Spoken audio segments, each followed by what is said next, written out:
Children's creative works, write G. Reveshik, both in content and technically are, in the main, primitive, deriv- derivative, and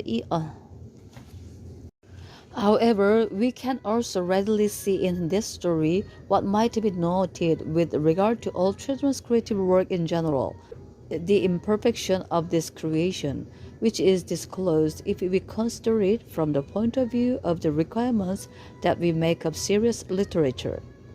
Children's creative works, write G.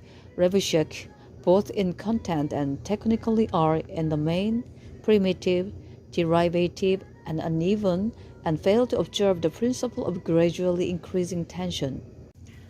This creative work is more important for the child than for literature per se.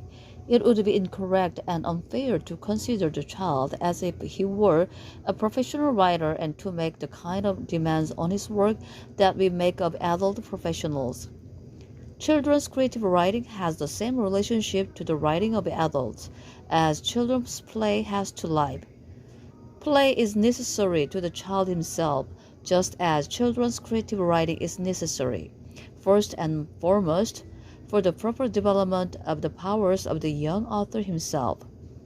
It is also necessary for the child milieu in which it was born and to which it is addressed.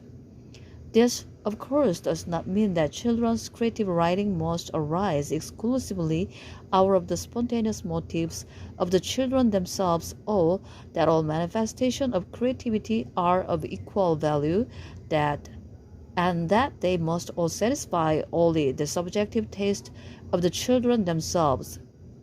In play, the most important thing is not the satisfaction the child receives through playing, but the objective use and objective meaning of the play, of which the child himself is unaware.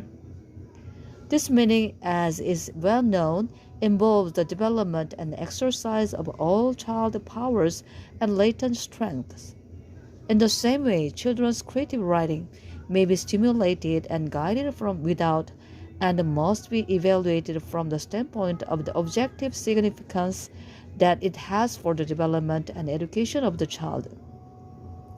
In the same way that we help children organize their games and select and guide the nature of their play, we can stimulate and direct their creative responses. Psychologists long ago established a whole series of techniques that all serve the same